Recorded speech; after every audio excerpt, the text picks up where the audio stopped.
नमस्कार, good morning, सुप्रभात दोस्तों। हमारे परिवार नोबल नेचर आरएस में आपका हार्दिक स्वागत और अभिनंदन अभिव्यक्त किया जाता है। दोस्तों, आज की मोटिवेशन लाइन है, मेहनत का फल और समस्या का हल देर से ही सही पर मिलता जरूर है।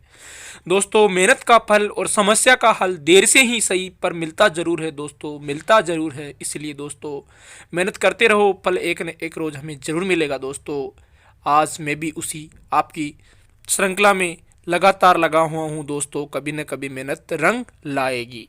और आज का वीडियो दोस्तों, जो कल मैंने आपके समक्ष राजस्थान की नहरों का सिंचाई परियोजनाएं प्रस्तुत करी थी, उसका अगला पार्ट लेकर आया हूं। और अगर उसको नहीं देखा है दोस्तों, इंदिरा गांधी नहर और गंगा नहर का वीडियो जरूर देखें।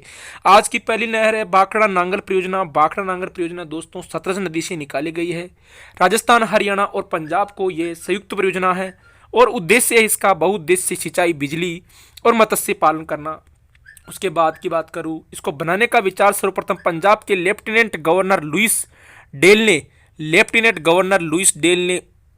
1908 में दिया था, जो एशिया का पहला इंजीनियर था। दोस्तों, लुइस डेल एशिया का प्रथम इंजीनियर था। संज्ञा इसको दोस्तों पंडित जवाहरलाल नेहरू ने इसे चमत्कारी विषय वस्तु की संज्ञा दी है। इसके बाद निर्माण की बात करूं तो 17 नवंबर 1948 में सतलज नदी पर दो बांध बनाकर भाखड़ा नांगल और नागला बांध बनाया था। उसके बाद की बात करूं, इसका उद्घाटन बिलासपुर हिमाचल प्रदेश पंडित नेहरू द्वारा किया गया। बिलासपुर हिमाचल प्रदेश में पंडित नेहरू के द्वारा किया गया अक्टूबर 1963 को। विशेषता की बात करूं तो एशिया की सबसे ऊंची, विश्व का दूसरे सबसे बड़ा डैम बना हुआ है इस पर। उसके बाद की आगे की बात करूं तो सतलज नदी के ऊपर इस बांध के निर्माण से इसका जल एक विशाल झील के रूप में बदल गया है और इस झील को गोविंद सागर झील के नाम से जाना जाता है, जो भारत की सबसे बड़ी मीठे पानी की कृत्रिम झील है। दोस्तों, मीठे पानी की कृत्रिम झील है। इसके बाद की बात करूं तो इस परियोजना पर जल विद्युत है और यहां पर इस पर जो जल विद्युत है उसका एक कोड कंगारू और उस कोड का मतलब कोटड़ा, गंगनहर, गंगवाल और रोपड़। कोटड़ा, गंगवाल और रोपड़ ये है। इसके बाद राजस्थान का लाभान्वित जिला बताऊं तो हनुमानगढ़ राजस्थान का लाभान्वित जिला है इससे। इसके बाद राजस्थान का इस परियोजना में हिस्सा है 15.22%। उसके बाद की बात करूं तो कुल जल उत्पादन क्षमता इसकी है 492 मेगावाट। इसमें से राजस्थान में 227 मेगावाट विद्युत प्राप्त होती है। 492 मेगावाट, इसमें से राजस्थान को 227 मेगावाट प्राप्त होती है। आगे की बात करूं रावी व्यास परियोजना, तो रावी व्यास परियोजना बनाई गई है रावी और व्यास नदियों पर। संयुक्त परियोजना है ये है पंजाब, राजस्थान, हिमाचल प्रदेश और हरियाणा। पंजाब, राजस्थान, हिमाचल प्रदेश और हरियाणा में उद्देश्य है इसका इंदिरा गांधी नहर को जल उपलब्ध करवाना। 2 चरणों में संपन्न हुआ। पहला चरण रावी व्यास लिंक चैनल, दूसरा चरण था पोंग बांध का निर्माण व्यास नदी पर हिमाचल प्रदेश में किया गया है। इसके बाद विवाद जल बंटवारे को लेकर उपरोक्त राज्यों में विवाद उत्पन्न हुआ है, जिसे सुलझाने के लिए 1955, 1981 और 1985 में समझौता हुआ। लेकिन 26 जनवरी 1986 में इराडी कमीशन का गठन किया गया। परियोजना में जल का हिस्सा दोस्तों पंजाब का 50 लाख एकड़ फुट है, हरियाणा का 38 लाख एकड़ फुट है और राजस्थान का 86 लाख एकड़ फुट है। इसके बाद की बात करूं चंबल परियोजना, जो कि चंबल नदी पर बनाई गई है, राजस्थान और एमपी की संयुक्त परियोजना है। इसकी शुरुआत 1953 में हुई है और विद्युत उत्पादन इसमें 386 मेगावाट होता है। राजस्थान में विद्युत की आपूर्ति 153 मेगावाट है। और इसके बाद की बात को रजात, इस परियोजना से मृदा के अपरदन को, अपक्षय को रोकने के कार्य को रजात कहते हैं। इस परियोजना में मृदा के अपरदन को, अपक्षय को रोकने के कार्य को रजात कहते हैं। चंबल नदी के अपवाह क्षेत्र में सिंचाई सुविधा उपलब्ध कराने हेतु 8 लिफ्ट नहरें बनाई गई है, जो राजस्थान को निम्न जिलों में सिंचाई सुविधा उपलब्ध करवाती है। कोटा में, इसके अलावा जलीलपुर और देगोड़, कोटा में राजस्थान में और जलीलपुर देगोड़ एमपी में सिंचाई करवाती है। इसके अलावा राजस्थान कोटा और बारां में करवाती है। एमपी के अंता माइनर, पवेल, गणेश, कोटा में तो करवाती है, जलीलपुर और डिगोड़, और बारा में करवाती है अंता, अंता माइनर, पवेल, गणेश गांव, इसके अलावा जौरखंड और कचारी। उसके बाद माही बजाज सागर परियोजना, माही बजाज सागर परियोजना माही नदी पर बनाई गई है। राजस्थान और गुजरात की 45 और 55% हिस्सेदारी है, इसमें 45 और 55% हिस्सेदारी है। शुरुआत 1966 में माही बजाज सागर बांध, माही बजाज सागर बांध बोरखेड़ा गांव बांसवाड़ा में बनाया गया है, बोरखेड़ा गांव बांसवाड़ा में बनाया गया है माही बजाज सागर बांध। और माही बजाज सागर बांध बोरखेड़ा बांसवाड़ा में बनाया गया है और 1983 में बनाया गया था। इस बांध का निर्माण इस परियोजना के दूसरे चरण में किया गया था, जिससे 140 मेगावाट जल विद्युत का उत्पादन किया जाता है। कडाणा गांव गुजरात का प्रथम चरण में 1972-73 में बनाया गया था। और कागदी पिकअप वियर बांध, इस बांध में भी इस बांध से 2 नई नहरें निकाली गई है।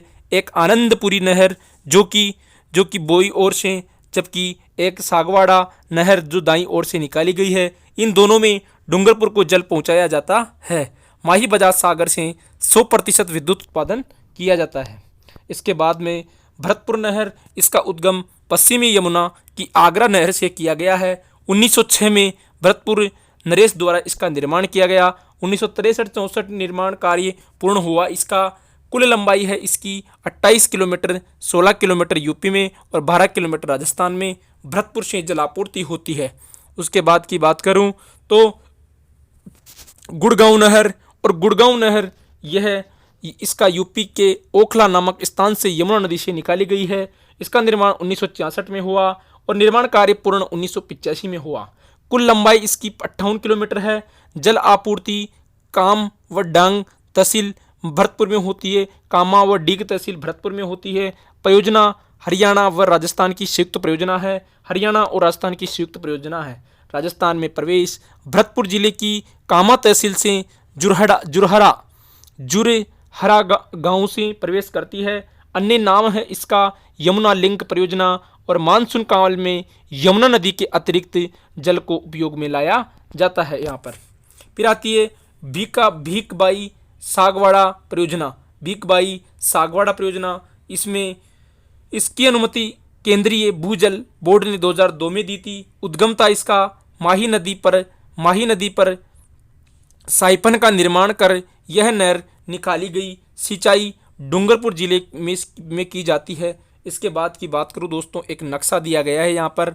सिद्धमुख नहर परियोजना हनुमानगढ़ की नोहर सहावा तहसील, चूरू की तारागढ़ सहवा तहसील में ये योजना चलाई जा रही है। भरतपुर नहर भरतपुर में चलाई जा रही है। सवाई माधोपुर टोंक और जयपुर में भी चलाई जा रही है। चंबल परियोजना बारा में और कोटा में है दोस्तों। फिर आता जाखम परियोजना, जाखम आदिवासी किसानों के लिए जानी जाती है, बांसवाड़ा में। इसके अलावा बात करूं तो नर्मदा नहर परियोजना जो कि जालोर की सांचौर तहसील, बाड़मेर की गुड्डा मलानी तहसील, और यह है बाड़मेर और जालोर में पानी पहुंचाती है। फिर बात करूं मानसी वाकल परियोजना, तो मानसी वाकल परियोजना उदयपुर में चलाई जा रही है। इस प्रकार सारी इंदिरा गांधी नहर परियोजना आपके हनुमानगढ़, गंगानगर, बीकानेर, चूरू, इसके अलावा आपके जोधपुर और जैसलमेर में जलापूर्ति करवाती है, साथ ही बाड़मेर में।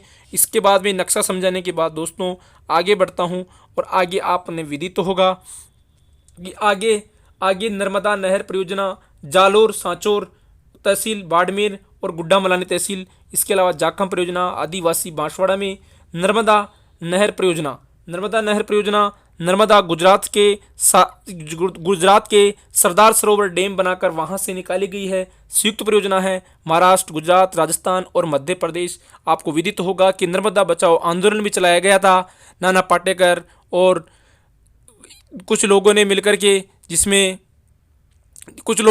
के नर्मदा बचाओ आंदोलन चलाया था, क्योंकि यहाँ पर बहुत सारे पर्यावरण पौधों का विनाश किया गया था इसलिए। और महाराष्ट्र, गुजरात और राजस्थान मध्य प्रदेश की संयुक्त परियोजना है। इसके अलावा इसका अन्य नाम सरदार सरोवर परियोजना और मारवाड़ का भागीरथ परियोजना भी कहा जाता है। और राजस्थान में इस योजना की शुरुआत 18 मार्च 2008 में जालोर के सीलू गांव से हुई थी। 18 मार्च 2008 में जालोर के सीलू गांव से हुई थी। लाभान्वित क्षेत्र जालोर का सांचौर तहसील 65 किलोमीटर दूर है, और बाड़मेर की गुड्डा मलानी तहसील में भी इससे सिंचाई उपलब्ध करवाई जाती है। इस परियोजना में सिंचाई के लिए बूंद बूंद पद्धति अनिवार्य की गई है। पहली एकमात्र नहर है नर्मदा नहर से जो पानी आता है बाड़मेर जालोर में, वहाँ पर बूंद बूंद सिंचाई प्रयोग की गई है दोस्तों, जो कि इजराइल से ली गई पद्धति है। राजस्थान का हिस्सा है इसमें 0.50 MAF। राजस्थान में इस नहर की लंबाई कितनी है? 74 किलोमीटर है। लाभान्वित जिला कौन सा है? 124 गांव है। इस नहर की लिफ्ट नहरें कौन कौन सी है? 3 है। सांचोर लिफ्ट नहर, मादेरेड़ा लिफ्ट नहर और पलोरिया लिफ्ट नहर। सांचोर, मादरेड़ा और पलोरिया लिफ्ट नहर। उसके बाद की बात करूं तो जाखम नदी पर जाखम अनुपपुरा गांव के पास में स्थित है और निर्माण हुआ इसका 1962 में शुरू हुआ। उद्घाटन 14 मई 1968 को किया गया। जिला प्रतापगढ़, बांसवाड़ा, चित्तौड़गढ़ के आदिवासी किसानों के लिए, बांसवाड़ा, प्रतापगढ़, चित्तौड़गढ़ के आदिवासी किसानों के लिए। और विशेषता यह जनजाति उपयोजना के तहत बनने वाली एकमात्र परियोजना है और इस क्षेत्र में अधिकांश भील आदिवासी लोग रहते हैं और आदिवासी लोगों को लाभ पहुंचाने पर इस योजना का प्रमुख उद्देश्य है।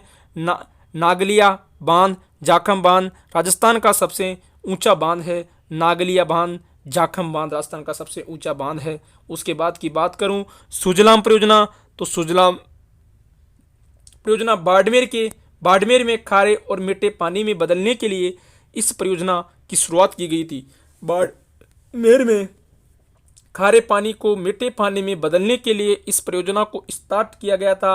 इस परियोजना के मध्य परमाणु अनुसंधान केंद्र राजस्थान में स्थित रक्षा अनुसंधान प्रयोगशाला जोधपुर के संयुक्त प्रयासों से चलाई जा रही है। बाड़मेर में खारे पानी से मीठे पानी में बदलने के लिए सुजलाम सुफलाम परियोजना चलाई गई है और इस परियोजना को भाभा परमाणु अनुसंधान केंद्र राजस्थान में स्थित रक्षा अनुसंधान प्रयोगशाला जोधपुर से संयुक्त प्रयासों से चलाई गई है। इसके बाद की बात करूं बिसलपुर परियोजना, तो बिसलपुर परियोजना बनास टोंक जिले टोडा रायसिंह तहसील में स्थित है। बनास नदी पर बनास और खारी नदी यहाँ पर मिलती है दोस्तों। और इसके बाद की बात करो, इसकी शुरुआत 1986 में हुई थी। सहयोग नाबार्ड व एशियाई विकास बैंक के सहयोग से बिसलपुर परियोजना चलाई जा रही है।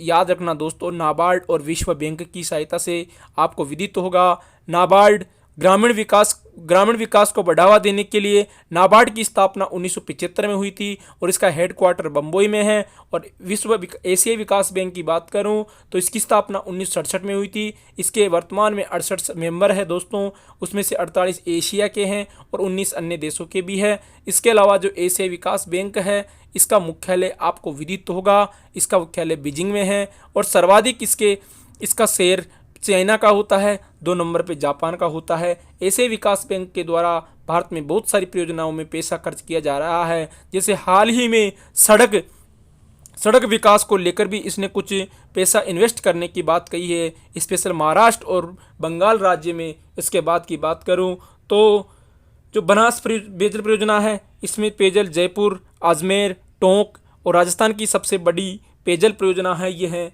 बिसलपुर परियोजना। उसके बाद की बात करूं सिंचाई टोंक में की जाती है और 2 लिफ्ट नहर निकाली गई है। इसरदा परियोजना बनास नदी के अतिरिक्त जल को उपयोग में लेने के लिए इसरदा से नहर निकाली गई है और इसरदा टोंक में है, सिवाड़ के आसपास का एरिया, वहाँ पर इसरदा नहर के द्वारा पानी पहुँचाया जाता है। बिसलपुर जो बनास नदी है इसका अतिरिक्त पानी पहुँचाया जाता है। और इसरदा गांव सवाई माधोपुर में यह परियोजना लाभान्वित जिले इसके माधोपुर, टोंक और जयपुर 3 जिले हैं। इसके बाद की बात करूं तो मानसी वाकल परियोजना मानसी नदी पर बनाई गई है, उदयपुर में बनाई गई है। उदयपुर राजस्थान की सबसे बड़ी जल सुरंग देवास में बनी हुई है और इसे राजस्थान का सरदार सरोवर कहा जाता है। उसके बाद की बात करूं तो राजस्थान सरकार और हिंदुस्तान जिंक लिमिटेड देबारे की संयुक्त परियोजना है और इस परियोजना का 70% पानी उदयपुर तथा 30% हिंदुस्तान जिंक लिमिटेड लेता है। नदी रावी और व्यास नदियों के संगम से होता है। कौन सी? सिद्धमुख नोहर परियोजना, यह रावी और व्यास नदियों के संगम पर है। सिद्धमुख नोहर परियोजना 1986 में बनी थी। यह है प्रयुक्त परियोजना। अक्टूबर 1989 में इसका निर्माण पूर्ण हुआ था और संयुक्त परियोजना है ये पंजाब, हरियाणा और राजस्थान की। और अन्य नाम है इसका राजीव गांधी नहर परियोजना और सहयोग था, इसमें नाबार्ड व यूरोपीय आर्थिक समुदाय के द्वारा चलाई जा रही है, यूरोपीय आर्थिक समुदाय द्वारा चलाई जा रही है। लाभान्वित क्षेत्र है हनुमानगढ़ की नोहर सहावा तहसील और चूरू की तारागढ़ सहावा तहसील। हनुमानगढ़ की नोहर सहावा तहसील और चूरू की तारागढ़ तहसील। उसके बाद सोम कमला और अम्बा परियोजना। सोम कमला अम्बा परियोजना सोम नदी पर, ये डूंगरपुर में है, 2001 में बनी है इसकी शुरुआत, और लाभान्वित जिला डूंगरपुर है। इसकी सिंचाई के लाभ स्थायी व्यवस्था होने से वर्षा की अनिश्चितता से मुक्ति दिलाई जाती है। इसके अलावा सिंचाई के अधिक जल की आवश्यकता वाले तथा वर्ष भर में कई फसलों को उगाना संभव हो जाता है। नदी के किनारे पर वृक्षारोपण व चारागाहों का निर्माण संभव होता है। अधिक उत्पादन से किसान और सरकार दोनों के लाभ में वृद्धि होती है और अकाल की समस्या से मुक्ति मिलती है। सिंचाई सुविधाएं सस्ती व सुगम होती है। विस्तृत क्षेत्र में सिंचाई संभव होती है। इसके अलावा पेयजल, मछली पालन और वृक्षारोपण आदि संभव है। सिंचाई में हानियाँ क्या क्या होती है? जल परिवहन में जल का वाष्प बनकर उड़ना, इसके अलावा नहरी क्षेत्र में भूमिगत जल का ऊंचा उठना और नहरी क्षेत्र में भूमि का दलदली हो जाना। इसके अलावा भूमि का लवणीकरण व क्षारीय होना। इसके अलावा नहर निर्माण में अधिक समय व अधिक धन लगना तथा संचालन के लिए निरंतर धन लगाना। इसके अलावा नहरी क्षेत्रों में बीमारियों का बढ़ना। जवाई बांध, और जवाई बांध आपको पता तो होगा कि लूनी की सहायक जवाई नदी पर जवाई बांध बनाया गया है। लूनी की सहायक जवाई नदी पर, और कहाँ स्थित है ये? पाली सुमेरपुर में स्थित है। निर्माण कार्य उम्मेद सिंह ने, जोधपुर नरेश ने किया था। 13 मई 1946 को हुआ था और 1956 में पूर्ण हुआ था। 13 मई 1946 को स्टार्ट हुआ था जवाई बांध का निर्माण, 1956 में कंप्लीट हुआ था। इंजीनियर पूर्व में ये अंग्रेज इंजीनियर एडगर व फर्ग्यूसन के निर्देश से शुरू हुआ था। बाद में मोती सिंह की देखरेख में कार्य पूर्ण हुआ। विशेष मारवाड़ का अमृत सरोवर कहा जाता है। इसके अलावा पानी की कमी की पूर्ति के लिए उदयपुर के कोटड़ा में सही परियोजना को जोड़ा गया है। उदयपुर के कोटड़ा में सही परियोजना को जोड़ा गया है और सही से पहली बार पानी की आपूर्ति की जाती है। 9 अगस्त 1977 को जवाई बांध में डाला गया था, 9 अगस्त 1977 को, और जीर्णोद्धार इसका 4 अप्रैल 2003 में किया गया था। राजस्थान की झीलें। राजस्थान क्षेत्रफल की दृष्टि से भारत का सबसे बड़ा राज्य है। यहाँ पर पहाड़ियों से गिरी हुई अनेक कृत्रिम व प्राकृतिक झीलों का निर्माण हुआ है। राजस्थान की झीलों की प्रमुख रूप से 2 वर्गों में बांटा जाता है, खारे पानी की झील और मीठे पानी की झील। खारे पानी की झीलें मुख्यतः राजस्थान के उत्तरी पश्चिम भाग में पाई जाती है, जहां पहले तैती सागर हुआ करता था। राजस्थान के उत्तर पश्चिम भाग में खारे पानी की झीलों का प्रमुख माइका शिष्ट चट्टान है। राजस्थान में सर्वाधिक खारे पानी की झीलें नागौर जिले में हैं। पश्चिमी भाग में खारे पानी की झीलों को प्लाया तथा तटीय क्षेत्रों में इन्हें कयाल कहा जाता है, लेंगुन कहा जाता है। दोस्तों, पश्चिमी राजस्थान में जो अनिश्चित खारे पानी की झीलें मिलती है उन्हें स्थानीय भाषा में प्लाया कहते हैं, जबकि इन्हीं ऐसी प्रकार की झीलों को जो तटीय क्षेत्रों में होती है जैसे कर्नाटक, केरला में, तो इन्हें कयाल या लेगून झीलें के नाम से जाना जाता है। सबसे पहले हम बात करेंगे सांबर झील पर। दोस्तों, सांबर झील जयपुर, नागौर, अजमेर जिले की सीमा पर स्थित झील है और सर्वाधिक विस्तार जयपुर में है। इसका सर्वाधिक विस्तार कहाँ है? जयपुर में। निर्माण है वासुदेव चौहान ने करवाया था। वासुदेव चौहान ने इसका निर्माण करवाया था। नदियाँ मेंथा, रूपनगढ़ का नाला, खारा नाला और खंडेला नदियाँ यहाँ पर आकर गिरती है। 8.7% नमक का उत्पादन होता है यहाँ पर। पर्वतीय क्षेत्र में रामसर साइट के नाम से भी जानते हैं इसको। यहाँ पर तीन विधियां प्रचलित है। क्यारा विधि, दूसरी रेस्टा विधि और तीसरी पान विधि। क्यारा विधि, रेस्टा विधि और पान विधि, 3 विधियों से यहाँ पर नमक निकाला जाता है। राजस्थान की भारत की दूसरी सबसे बड़ी खारे पानी की झील है ये। भारत की सबसे बड़ी खारे पानी की झील चिल्का है दोस्तों, सांबर 2 नंबर पर है और राजस्थान की सबसे बड़ी झील है सांबर। इसके बाद की बात करूं तो नमक बनाने में कंपनी यहाँ पर अक्षांश और देशांतर विस्तार देख लो। 27 डिग्री से 29 डिग्री नॉर्थ और 76 से 75 डिग्री पूर्व के बीच में सांबर साल्टस लिमिटेड, हिंदुस्तान साल्टस लिमिटेड, दो यहाँ पर कंपनियां नमक निकालती है, सांबर साल्टस लिमिटेड और हिंदुस्तान साल्टस लिमिटेड। इसकी स्थापना 1960 में हुई थी सांबर साल्टस लिमिटेड की। राज्य सरकार के द्वारा सांबर साल्टस लिमिटेड को ही अधिकृत कर दिया गया है और इसकी स्थापना 1964 में केंद्र सरकार के द्वारा हिंदुस्तान साल्टस लिमिटेड की स्थापना की गई है। और अंत में एक नक्शे के द्वारा आपको कुछ झीलों के बारे में बताया जा रहा है। ताल छाबर झील चूरू में है दोस्तों, ताल छापर अभ्यारण्य भी चूरू में है, और प्रीतमपुरी या पीतमपुरी या रेवासा झील या कोछोर झील, रेवासा झील, प्रीतमपुरी और पीतमपुरी ये सीकर में है प्यारे दोस्तों। इसके अलावा कुछ झीलें और है खारे पानी की जो यहाँ पर दी गई है, जैसे लूणकरणसर बीकानेर में है, डीडवाना, कुचामन और डेगाना। डीडवाना, कुचामन, डेगाना नागौर में दिख रही है आपको। इसके अलावा बाई झील, पलोदी झील, वाय और पलोदी झील जोधपुर में है ही, जोधपुर में वाय और पलोदी है। कावोद झील जैसलमेर में है और पंचपदरा झील बाड़मेर में है। ये समस्त खारे पानी की झीलें हैं दोस्तों, इनको रट लेना। इन खारे पानी की झीलों को आपको जूम करके दिखा रहा हूँ दोस्तों, इसको देख लेना ध्यान से और रट लेना, ये आपके एग्जाम में अति महत्वपूर्ण होगी दोस्तों। और आज का वीडियो इसी झीलों के मैप के साथ में समाप्त करना चाहूँगा दोस्तों। एक छोटी सी वीडियो से आपके जुड़ने का प्रयास किया हूँ दोस्तों, आप इसको देखना मत भूलना दोस्तों। और अगर आप इसको देखते हो तो इससे पहले की परियोजना जरूर देखना, इंदिरा गांधी और गंगा नहर परियोजना। और दोस्तों वीडियो को अंत तक जरूर देखना। और आप लोगों को दोस्तों इन वीडियो से थोड़ा बहुत फ़ायदा मिले तो रीट स्पेशल रीट की तैयारी करने वाले, पटवार की तैयारी करने वाले बंधुओं और बहनों तक जरूर पहुंचाना। आपसे यही रिक्वेस्ट है मेरी। मैं आपसे यही कहना चाहूँगा दोस्तों, अगर ट्रस्ट करके आप इन वीडियो को देखोगे आप बहुत फ़ायदा मिलेगा दोस्तों। अंत में यही कहना चाहूँगा, जब तक जिए सुख से जिए दोस्तों,